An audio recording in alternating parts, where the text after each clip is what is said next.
Here we go. And if you're in the chat, just give me a second.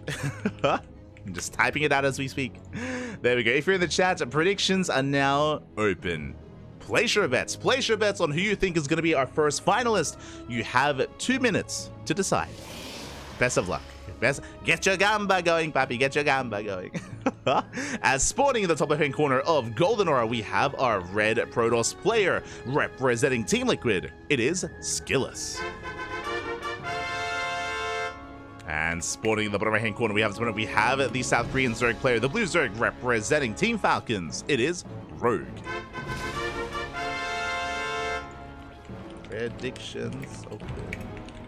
There we go. Here we go. So we are settling in.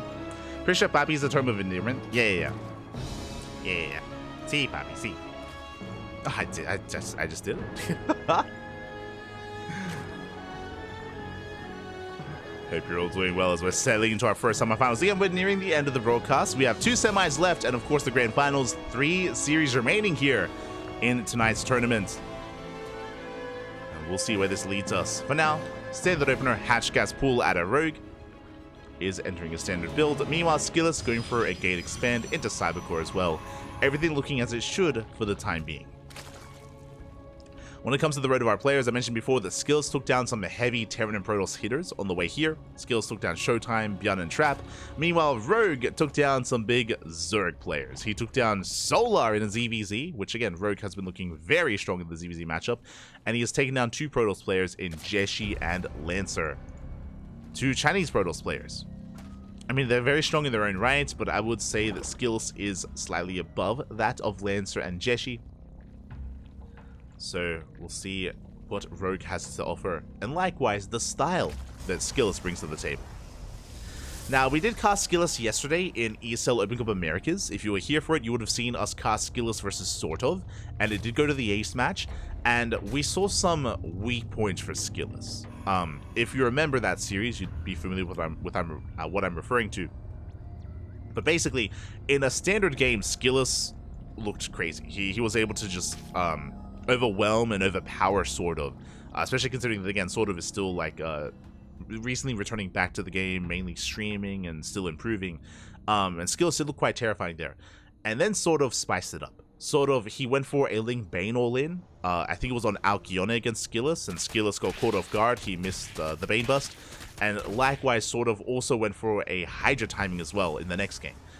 Basically, Sort of, he was relying on these very aggressive, very risky plays that was heavily reliant on his opponent scouting him, and SKillous just wasn't able to get that scouting information. SKillous wasn't able to confirm, and in that series, Sort of won. Sort of did bring SKillous down, relying on, again, some more aggressive and cheeky builds to catch SKillous off guard. So likewise, I do want to say that I favor SKillous if this is a standard game, but if Rogue likewise spice things up, goes for some timings, goes for earlier tech, then he can catch SKillous off guard. As that PvZ was yesterday. So we'll see. We shall see as SKillous is taking his third, going for a Stargate opener, going for the Oracle, standard build so far out of SKillous. Rogue on the flip side, setting up, droning up, making queens. So far, no early tech. There's no early Roach War, no early Evo Chamber. We'll keep an eye on Rogue for the most part. Again, Rogue is considered to be more of an aggressive player as well. So I feel like our eyes have to be mainly on him as the Oracles move out across the map. They'll be threatening the main base, threatening the mineral line. Rogue is able to keep up. So far, so good. Rogue does deflect the initial Oracles. Do have our Twilight Counts to follow. Twilight Counts on the Forge. It should just be +1 and Blink. Standard follow-up here out of SKillous after the third. Likewise, we have a Roach Warren thrown down for Rogue. This was around the 4-minute 40 mark, 4-minute 30-ish timing. Very safe Roach Warren timing here out of Rogue. This will keep Rogue safe in case it was Glaive Adepts as a follow-up. If this was Stargate into Glaives, then Rogue would be ready. So just really safe play here from our Zerg player. As the Oracles, ooh, they take a lot of hits. And they don't quite get much done. SKillous does have to back off, and my apologies, I assumed it was going to be Blink, but no, it's going to be Charge. Okay, +1 in Charge. This can hit a very early charge timing with Archons as well. I'm curious if we throw down the Templar Archives momentarily, or if we build up any Immortals. But this can be quite aggressive. There it is. This can be quite aggressive. We have the Gateway Explosion. We have the Templar Archives on the way, lined up for those Archons. Here we go. So typically, this push is lined up with the completion of the Templar Archives. The way that works is once the Templar Archives is done, we morph in 4 High Templar, morph them into Archons immediately, and we push. We just push across the map, and we send it. So much more aggressive build here out of SKillous. Meanwhile, back across the map, Hydrogen has been thrown down. Rogue taking up into Roach Hydra. Okay, and the Oracles will confirm the Revelations. We have Revelations everywhere. I appreciate this out of SKillous. This is something that he lacked against sort of yesterday, but here we get Revelations everywhere. We see everything, and we confirm the Hydrogen. And he's going to be feeling pretty good about this. We're going into Storm. We're not going for the Archon timing. We're going into Storm instead. Going for a later push with those upgrades. Oh, Adepts are caught out. Catching up, SKillous, saturating his 4th, taking his gases. Do you have reinforcing zealots to keep us safe? And Hydras are amassing. Like, Hydras can be quite threatening, but once we get into those storms, we can shut this down as the first Oracle falls. Would you confirm the Hydras are moving out as we speak, or at least being spawned in? Yeah, we have shield batteries, cannons on the way. Storm is more than halfway done. It should finish up in time for the fight, even if Rogue were to be the one to move out. SKillous is still building up. Now, we can see that, especially because SKillous has taken extra gases, we're going for the 4th. We're going for a 4th base, 2nd Robo as well. Looks like SKillous is getting ready for a longer game. He's getting ready for a longer game. Meanwhile, Rogue does move out. Likewise, working towards the Hive, working towards the Lurker Den. Oh, the High Templar looking exposed! Ah, the first Storm is spent. Would you use the first Storm as Zealots? Not quite where they need to be.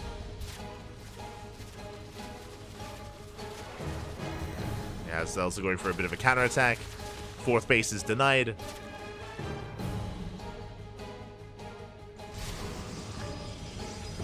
SKillous is going to be contained a little bit longer. They do manage to focus down a drone, but not much else. Oh, the Prism goes down as well. These are some rough losses for SKillous. Bleeds out Zealots, bleeds out the Prism. And I'm not so certain SKillous can really move out. Yeah, we have to back off. From here, we have to back off, and we're still looking a little bit vulnerable. Rogue has map control. Rogue is maxed out. And he's looking to knock down that 4th base once again. SKillous getting ready. He's setting up. Rogue spreading out his army, getting the concave. Storms are looking decent. Rogue does kite back. Yeah, very nice spread here from Rogue, avoiding those storms. Make sure they don't get value, get into the base. Storm does connect with the Hydras. Ooh, and we have what looks to be 1 Storm left. Barely. And it looks like Rogue, he's going to be forced back. We shut down the Hydras. They're getting on top of these Roaches. The Immortals, they do so much in the back line. And SKillous holds. SKillous does hold on. Very, very clutch hold there. Defended with the bare minimum. With 4 High Templar, with our Immortals. Now we can threaten the counter-attack. Now the scary thing here is that SKillous only survived with 1 High Templar. So he only has 1 Storm. Only 1 Storm left for SKillous. So he most likely won't commit. He's going to be pushing forward, yes, but I'm not so sure we can really dive into this. Yeah, we rotate around, clearing up some creep. 4th base getting up and running. Still have that 1 Storm. And the Prism does sneak into the main. A massive warp into the main base. The Prism, ooh, is gonna load up. Gets the hell out of there, takes some extra hits. At the same time, we get on top of the main army. Massive Storm of the Queens. But there's still a Lurker behind this. And SKillous, we can't push in. Oh, he cannot push into the lurkers. He's going to lose everything. The Immortals go down. 2, 3, 4 of them. A massive loss. And that's going to trigger a counterattack. Like, SKillous, he has so little to defend. He lost everything across the map. And once we deal with this Prism, I'm not so certain that SKillous can survive a counterattack. It's going to be close. Again, this one lurker. This one lurker here for Rogue did so much damage to those Immortals as he was trying to push in, as SKillous was trying to push in. So Rogue holds, Rogue is maxed out. And Rogue could try to hit the 4th, but with taking things slow. Waiting for our hive upgrades, taking another base, maxing out on more lurkers. Yeah, Rogue, he's slowing down. So SKillous, his 4th base survives. He's able to get away with it. Moving out, running into the main army. Let's catch a lurker. Lurker goes down.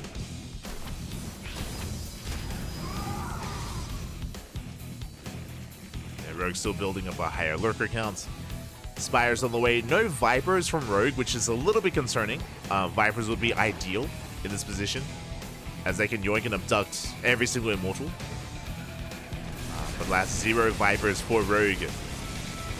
And he wasn't able to punish that earlier move out from SKillous, so SKillous, he's recovering. He is stabilizing.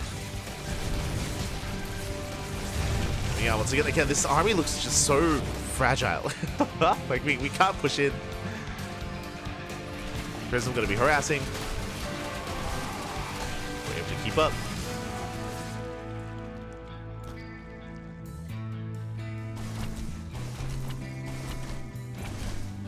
Base is spotted, and SKillous, it looks like he might be able to knock down this hatchery. Yeah, we'll go straight for it. Archon backs up, hatchery goes down. At the same time, Rogue going for his own counterattack, and again, there's very little to defend, forcing the recall. Shield battery. We do recall in time. At the same time, Nidus into the main. Uh-oh. And SKillous is not in position. Prism goes down. Nidus finishes the lurkers. They go straight for the main way, straight for the production. Oh my god, so many lurkers. Oh, we want to bar it. Not quite able to get within range of the mineral line on the low ground.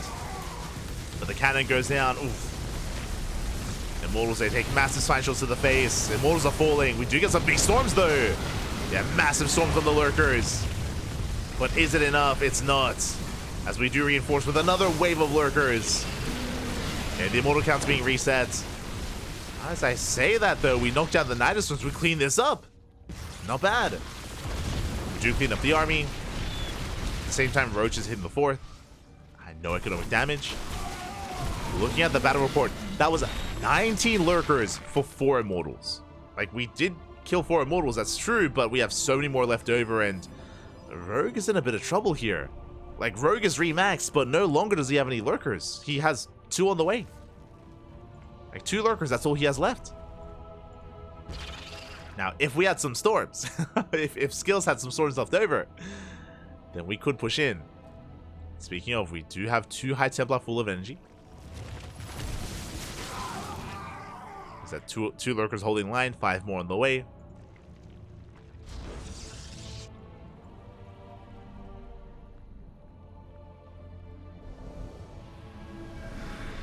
It's just been a really tense game in general here between SKillous and Rogue, just because both players have been like having their armies reset, whether it's the Immortals going down earlier or most recently Rogue losing all of his lurkers. But now we're rebuilding. We are able to rebuild. Lurker count now looking much healthier here for Rogue. Gold base once again being denied. SKillous splitting up his army. Nidus into the main, but we have units in position. Nidus is going to be shut down. Bad storm. Likewise, SKillous rotating over, trying to keep up with the Hydras. Does have to be careful with the army. Storm grazing the army. And Rogue, he stutter steps forward. Nice, going to be shut down. And SKillous, he defends. He defends, he takes another base, and SKillous, he's so close here to maxing out. Once he can get this base up and running, we'll be able to max. And if SKillous can get there, I do want to favor SKillous. If he can get to that 200 army supply, as he will have the more efficient army. Our lurker count, we have 14, so to be 16 lurkers. Getting back up.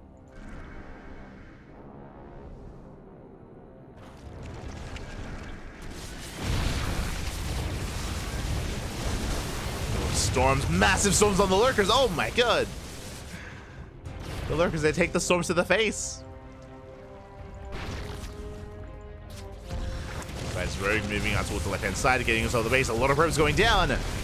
Yeah, the base is exposed. We take down the shield batteries, going for the Nexus. There's no saving the Nexus. It does fall.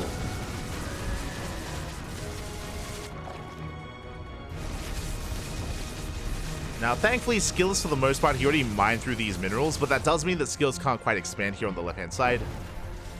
It's going to be more difficult to take that base. And Rogue, he does back off. Likewise, Rogue diving on top of the army. It does borrow in time. I say that we have detection of the lurkers, they get punished. Who punishes who? We clean up the flanking lurkers, but we take down every immortal. That was worth it for Rogue, as he keeps pushing. And SKillous is not quite ready for this.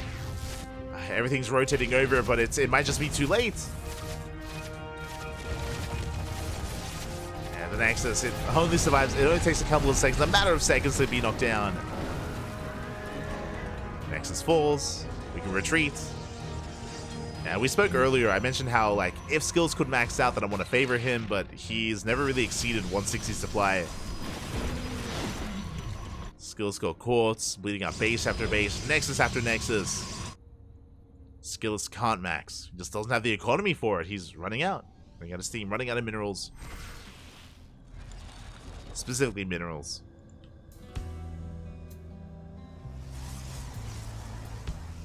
And Rogue is coming back in. This time SKillous is prepared. This time he's ready. Oh, I say that. The expansion's going up. We have High Templar in position at least, but it may still not be enough. Hydras, they throw in the mineral line. Nice spread here from the Hydras. They focus on the High Templar one after the other. There's 2 High Templar left.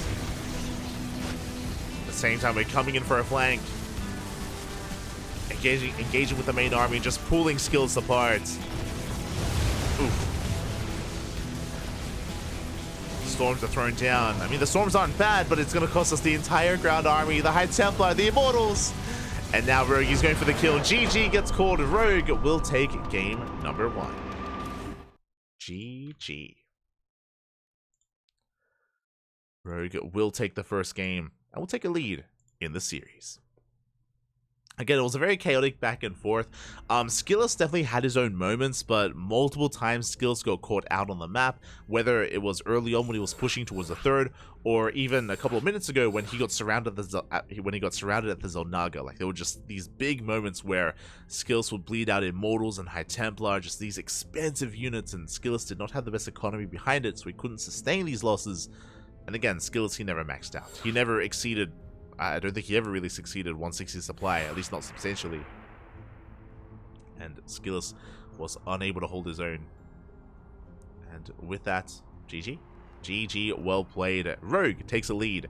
And now we're getting ready for our next game. Going to be loading into Oceanborn. And again, it was a really interesting style out of SKillous, going into Charge, into Archons, Immortals, and Storm. A very active variation of that. What I mean by that is, whenever Christiana, for example, plays this style, he builds up and he maxes out with, like, I don't know, 6, 7 High Templar with like 8 Immortals, then he pushes with like a Death Bull of an army. Here, we saw SKillous being a little more active and a little more aggressive early on, but just wasn't able to achieve too much with it. In the end, Rogue was able to keep up and able to shut him down. I mean, it was back and forth. It was back and forth. And now we're spawning in to game 2. Let's go. And spawning in the top left-hand corner of Oceanborn, we have our Red Protoss player representing Team Liquid. Down in this series, can he bounce back again? He's already taken down so many strong players tonight. But can he bring down a Zerg? As they are typically the bane of his competitive career here. It is, for Team Liquid, SKillous. I was going to say that the bane of his existence, but I was like, that's a bit it's a bit much. I don't know. And spawning in the bottom right hand corner, we have the South Korean Zerg player, the blue Zerg representing Team Falcons. It is Rogue. And Rogue recently joining his new team alongside Bunny, if I'm not mistaken, both on Team Falcons.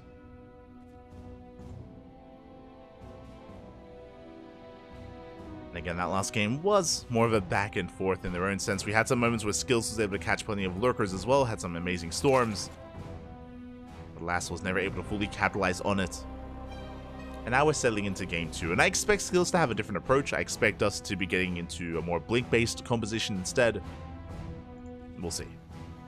We shall see.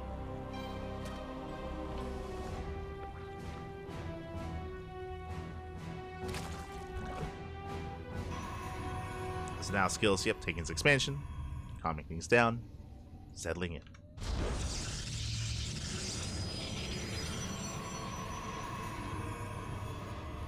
I really want to see Stella versus Rogue ZvZ. That would be a lot of fun. I'm sure we'll get it. I'm sure we will.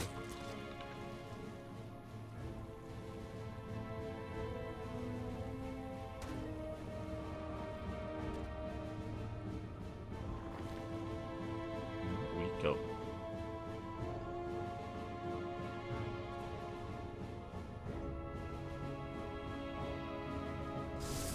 Here we go, as we are going to be settling in. Just waiting for our tech of choice. Looks like another Stargate opener out of SKillous. Goes Stargate into Oracle. But just because the opener is the same as it was in game 1 doesn't mean we're taking into charge again. As I mentioned before, I'm expecting something different here. Whether it's Glaze, whether it's Blink. Leaning towards Blink, but we'll see. It's also possible that SKillous is maybe a little bit more comfortable going for something like Shasha Archon again. Just in general. Could be something that he's working on. Rogue is coming in for a scout. Sneaking in with his Lings. And basically we're waiting for the Adepts to move out across the map. Once they do, the Lings can go for a free scout into the main. The Adept is in position. Lings move in and we are ready for them. They have to back off. Nicely done by SKillous. Shuts down the Lings, denies the scout, and gets into his Oracle. Does get into his Oracle.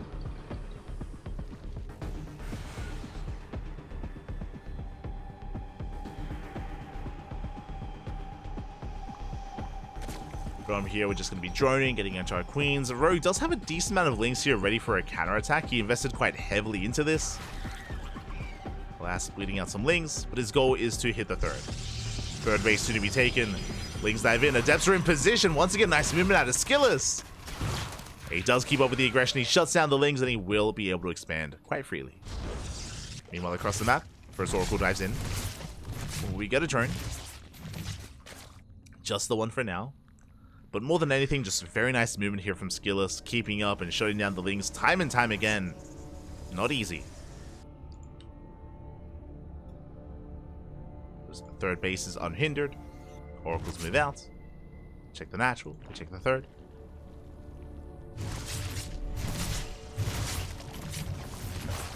Check the third base. Getting 2 more drones. The Oracle does get out. Does escape. Took some hull damage, but for the most part, some okay damage so far. There's that follow-up. +1 and Blink. I mean, say that. Forge and Twilight Council, making the assumption it's Blink, but we'll see. Especially after what happened in the last game.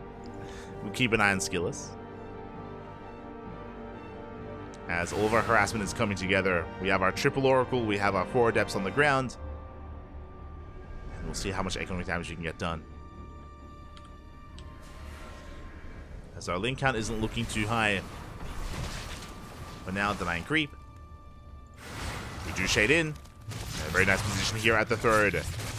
Using the terrain to our advantage. Lings, they have a hard time surrounding. Our Lings are going down. Drones are forced to be pulled. And we get 2-3 drone kills. And we even shade away. Barely.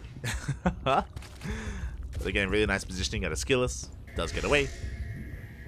Station trap being set up. I'm loving this choice to go for the counterattack as the Adepts are busy across the map, so is the Oracle. And we don't have much to defend. I believe they spot the Adepts, they back off. They want none of that. And ambitious at his SKillous as it looks like his Adept count is going to be reset. We get 2 more drones. And that was not too bad. I believe 8 drones in total. For 4 Adepts. Pretty good trade. And there's our transition. There's our tech. It's going to be +1 and Blink, as I did mention. So now we're working on quite a different composition. Still rushing to Storm. Still working towards High Templar and Storm and Archons. But with Link Stalkers, we have a little bit more mobility with our army. We can be more active.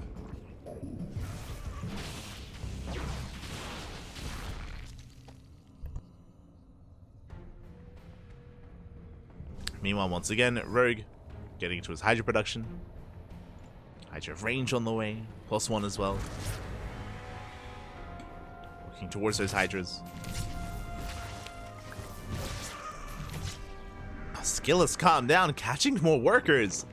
Delaying the 4th base, getting 5 more drones at the same time. I get the revelation off and checking the vision here of SKillous. We do have eyes on the Hydra den. We're fully aware of what's going on. And that's where Storm comes into play. Is ideal against Hydras.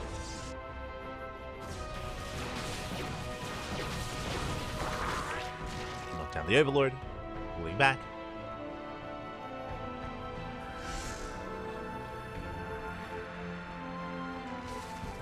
And once again, Rogue, he's rushing towards Lurker Tech. We have the Infestation bit that's going to be for the Hive, for the Lurker Den as well. So Rogue is taking a more defensive stance, at least as he techs. Link's trying to move out. They do get caught in the stasis. Oracles get eyes on the 4th.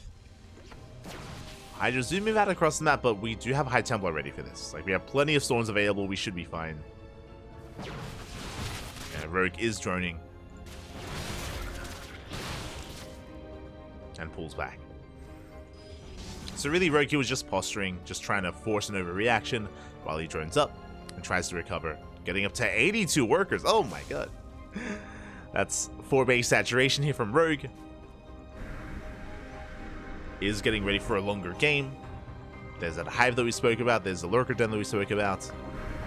But before we can talk about Lurkers, here come the Storms. Here come the High Templar. Here comes SKillous pushing right through the center. Now the Prism is not with the main army. The War Prism is moving out to harass towards the left-hand side. See if SKillous can break through. Gets eyes on the Hydras. No roaches. Storm is going to be ideal. Ooh, that's going to be 2 storms spent. Did waste 1. Again, the amount of storms that we have is a resource for SKillous. He has to be very careful.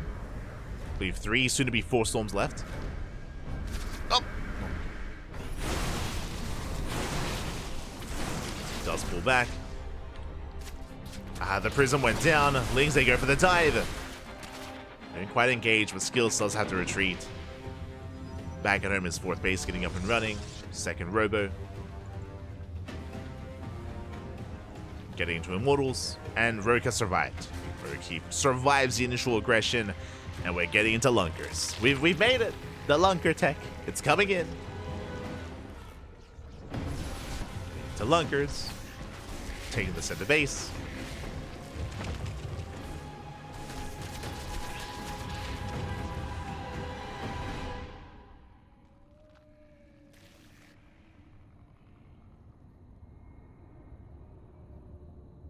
Take the center base. And this time, SKillous is going to be much faster here when it comes to transitioning out of this. We have a fleet beacon on the way. We saw that SKillous, he avoided Skytoss entirely in the last series, in the last game on Golden Aura. A big part of that was because I imagine his economy was having a bit of a harder time. Meanwhile, that's a kill, not a cancel. And the armies, they miss each other. SKillous is going right for the natural base. At the same time, Rogue, we commit to the counterattack. We commit to the base trade. Oh boy, now we do have some lurkers back at him to defend. Detection is going to be available with the Revelation. Yeah, we do have the Observer. Lurkers are going down. Storms, they connect with the Hydras. SKillous is breaking through at the same time. Rogue turns around. He's racing back home. Does get 22 probe kills here at the third. The third is going to go down. But can Rogue deal with the main army? As Rogue is remaxing with Lings and Hydras. Yeah, the reinforcements may just be too much. Storms are good, but we're running out of units. We're running out of steam. Running out of army. Here come the reinforcements. And we get a full surround. The Stalkers, the High Templar, they all fall. And SKillous, he almost has nothing left. He still lost the third base, or he lost all of his economy. Lost all the workers. And we can keep pushing. Rogue, he can commit. And SKillous, he does have some storms available. But it looks like only 2 storms. The first is spent. Another is available. We catch the oracles. Oof. Yeah, no more storms left. We have to morph into the Archons, and alas, we're exposed. We're vulnerable. We start to step forward. GG gets called, and Rogue will overwhelm. We'll take the series 2-0, advancing on to the grand finals. GG. GG, well played. It was a bold move to commit to the base trade there, at least from SKillous' side. Did push in. He was able to break through the initial line of defense, but Rogue did turn back around, and with his reinforcements was able to get a full surround, was able to collapse on his opponent, and snowball out of control. GG, well played. Rogue just shutting down the main army and taking the series. Congratulations. Congratulations to Rogue, as he will take the series. And now we are getting ready for our lower semifinals. Here we go. You can see here on the screen, we have a Zerg player, our Rogue, our Zerg representative from the semifinals, making it into the grand finals. But is it going to be a ZvT or a ZvP? Who does he face off against in those finals? Will be Clem or Nightmare? Let's go. Let us go.